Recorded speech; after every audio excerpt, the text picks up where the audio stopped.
presentations, one from Sweden and another from Belgium, Flanders. Let's start already with the first one from Gordana Manevska Tasevska, Swedish University of Agricultural Sciences in Sweden, for the sustainability effects of the uptake of more grass-based feeding practices.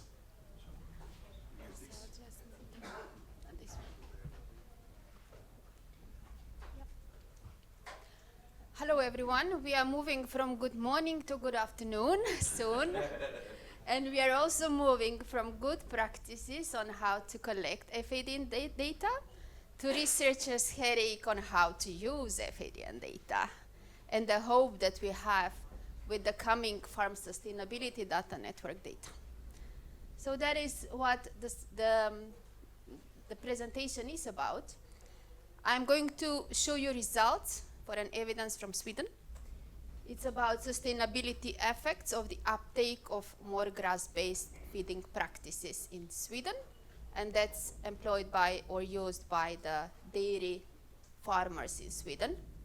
My name is Gordana Manevska Tasevska from the Swedish University of Agricultural Sciences. I work in a unit called Agri-Food Economic Center.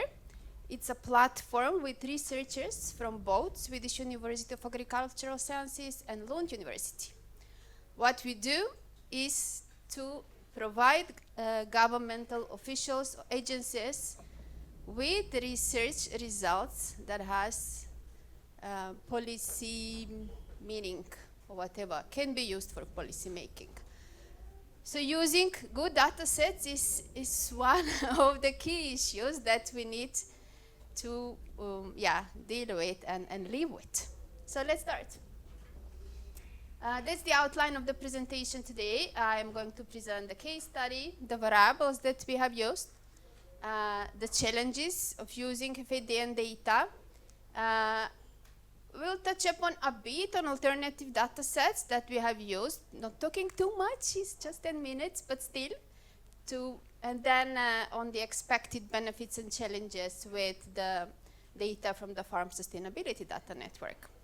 I have included the results in the end in the appendix. If we have enough time, we go through it. It's a couple of pages on this, so I hope there will be enough time.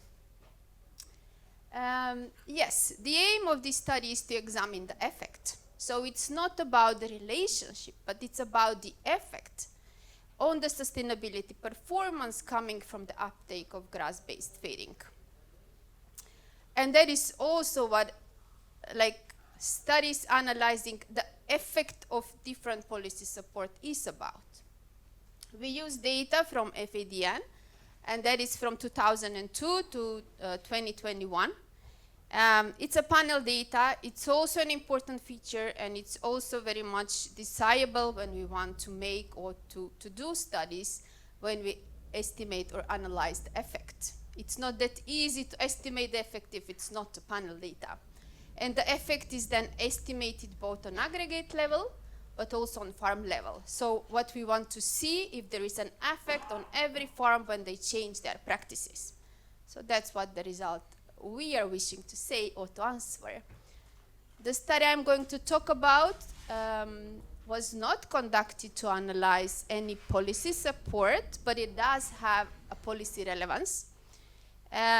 Because depending on the results that we are going to get on the sustainability performances, then we can say, well, now we know how it is, and then we can create policies to support farmers or to make sure that policies can support farmers to apply these practices. So that is what the study is about. The study is performed together with 3 other researchers from our department, so I'm not a sole author to this study. The variables, yes, the choice of the variables is something that directly linked us to the FSDN data network. We have 3 sets of variables. The first 2 sets is about the variables explaining the practices on grass-based feeding. We have grassland lay area and we have lay area. It's normalized per livestock unit. Then we have a set of variables that are going to Just make sure that the effect will not come from anything else but from these two variables. So this like called controlled variables. And this set of variables are going to control the livestock density, the farm size. Then these three variables are about the typology of the farms, if it's more or less specialized in milk or like fattening production, milk and fattening, or like more mixed, and then the couple support and the culling rate. So these variables are just controlled variables. And then what we are the most interested for are the outcome variables. And the outcome variables are going to represent our sustainability performances, basically. So we have one outcome variable explaining the economic aspect, the farm net income. We have an aspect on the social aspect, the working hours, and we have, it should be cost of fertilizers, not the amount is misleading, and that is for the environmental aspect. So these are the three that are going to be in the focus.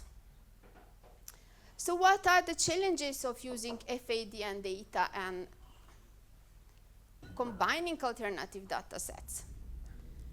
I'm going to go through these three variables, as I said. I can directly say that so far, so good. We are happy with the variables that you have to choose from for the economic impact. If we go to the variable on the environmental aspect, then we can say that basically expenditures on fertilizers are just a proxy of the environmental pressure, but we cannot say what the environmental pressure is. Going down to the social variable or the social aspects, when we talk about the annual working units, the situation is even worse. Results can be really misleading. Let's start. If we have like an increase or the need or higher need of labor to be included in the practice, then we say, yes, that's really good for the remote areas. More people will be included, and then this area will grow. Yes, but it's also costly. It's an additional cost burden. Then if we say, yeah, but what about the labor increase on farm level if it's not about a new employment? Then we say, well, it's not really good either because it's going to decrease the leisure time of the farmers. So how we're going to read these results that are going to simply show us that more labor is needed? So it's kind of freedom to the researcher to choose in what way results will be presented. Going to the alternative sources, in Sweden we have many other data sets that can be used. This is only one of the possible, like the full register of all agricultural firms, but no environmental and social variables there. Then we also do surveys with farmers that are already included in FSDN. It's not us researchers, but it's the Swedish Statistical Office doing it. But then imagine if in the best case scenario the response rate is 15 to 25%, then we end up to 150 farms per year in total, which we are not happy about, right? And then we have to deal with the small sample size and the richness of the data set. When we do such surveys, it's also data for 1 year only. So what about the panel that we wish to have for a longer period of time?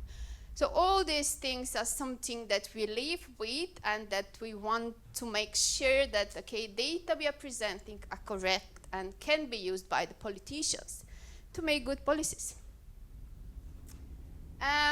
Okay, the transfer to the farm sustainability data network. What is the hope there?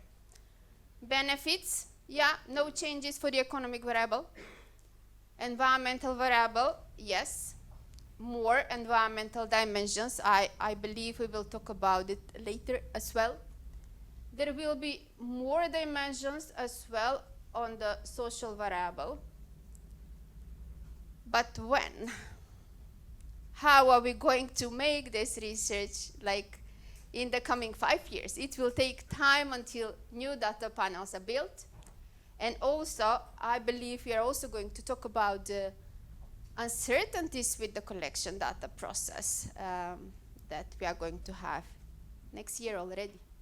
In Sweden, the first data will be available for 2027, if I'm not wrong. Yes, that was the thank you, but first the results if you're curious and if we have 1 minute. Yes. I guess you can expect that grass-based feeding increase the costs, improves the environmental aspects, and increases the total working hours needed on the farm.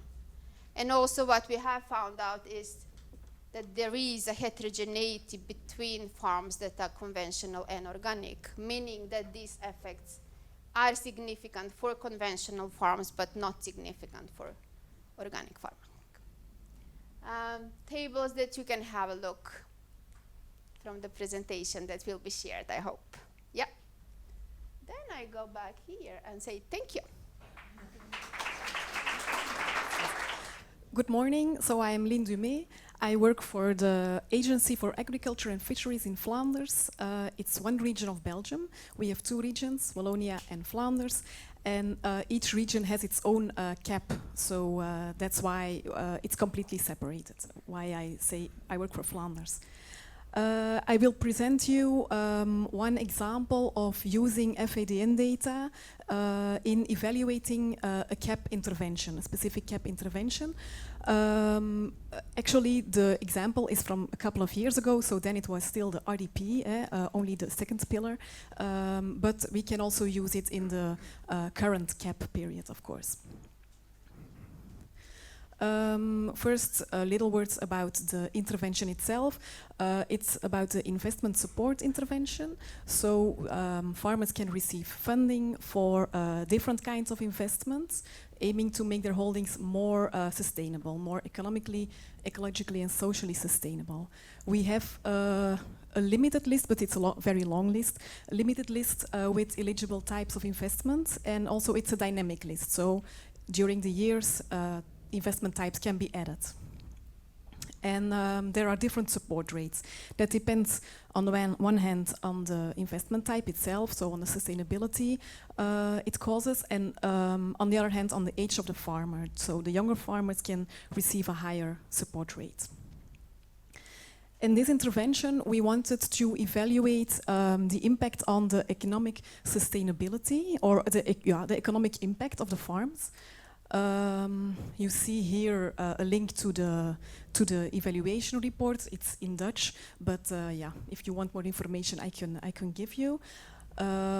So it's the economic impact, more in detail, its impact on total output, total costs, the labor, full-time equivalent, gross value added, and then total output per FTE and gross value added per FTE. And to evaluate this, we could use 2 data sources. On the one hand, of course, the intervention database, with all the investments supported. But on the other hand, we had the FSDN data. And I think important to say is that it's 2 in-house databases, because the FSDN is managed by the government itself, by our agency, so we had the data at our, we could use the data. The method that was used is the fixed effects dynamic panel regression, but it's not the topic of today, so I will not go further into detail about that. As I said, we use 2 data sources. It's a simple visualization, but I think the importance is that it's a cross-section, and that's of course what you need. And for our intervention, the investment intervention, this cross-section was enough. There were enough farmers that received investment support and that are also part of the FSDN network. In order to be able to couple those data sources, you need, of course, a unique key or a unique ID, and we had there the unique beneficiary ID. For FSDN, of course, there is a farm ID, but as we have a beneficiaries database in-house, we could also link this farm ID to our beneficiary ID, and therefore we could link the two databases together. And then we could use in FSDN the data on costs, output, labor, etc. And from the interventions database, we could use a type of intervention and the amount of supports received. Yeah, as I said, we have also the beneficiaries database where we can have information on location, age, gender, typology, etc. In this evaluation, we didn't use it, but in other evaluations and in the future, we will also differentiate between typology or age groups, etc., thanks to this beneficiaries database, which can be coupled. More in detail, these are the database variables we use for FSDN. It's total output, total cost, full-time equivalent, and total investment support. And yeah, the advantage is we have, of course, data over several years for the FSDN. And then in the interventions database, yeah, we have, of course, all the details of the intervention, of the investment, also the type of investment. In the previous RDP, it was in focus areas, so we could also differentiate between the different focus areas. And of course, we have there the complete list of investments. It's obvious, but I mention it because for one specific indicator, I think a result indicator, we had to extrapolate to the whole population of this intervention. Now, yeah, the advantages of combining these data sources. The first is, of course, obvious. We receive information about the economic variables without having to do an extra survey or without having to ask every beneficiary for more information about their farm or their structure, their costs, because that's yeah, in other interventions we do that. We ask more information in order to be able to evaluate the intervention, but that's of course a big administrative burden for the farmer. Another advantage is we have a time series of the data. As I said, we have, of course, FSDN data over many years, so we can see the effect of, in this case, the investment support over years. And then, of course, we can make two groups, farms with and without investment support. But of course, there are also challenges in combining these data sets, and the first one is obvious also. It's you need a common ID. That's not always very easy when you receive data sets from other institutions, private or governmental. It's not always easy to couple the different data sets. Here, I said we had the beneficiary ID, but of course it's not 100%. Sometimes it's not working. Another challenge I think is rather important is the time delay of FSDN data. It's what the previous speaker also said. FSDN data come 2 years later, so if you don't then also want to investigate the effect of a measurement or of an intervention, then you have to go way back. In the previous RDP, I think we had the midterm evaluation, so it's after, I think 3 years after the start of the program. Yeah, we couldn't evaluate with this method, but of course the intervention was already in RDP 1, 2 there too, so we could go back before the RDP. And another challenge is, of course, the variation in the FSDN sample. It was mentioned here also. Well, farms are leaving the network, farms are entering the network over the years, so it's not always the same group of farms. And I think another challenge that is not mentioned here, but it's when we want to evaluate, for instance, another intervention that is not that popular, like investment support is very popular, but some area-based interventions, for instance, are less popular than the cross-section I mentioned between the interventions database and FSDN is too small, so we cannot use the FSDN data, therefore. Then in this, the current period of the CAP strategic plan, of course we also plan to evaluate, and we will try to use the FSDN data because we have it also for the economic impact. And the first one, it's mentioned here, I think too, for the evaluation of the aid amount of the area-based measurements, where we can use FSDN data crop-specific. So that's an advantage that we have crop-specific data.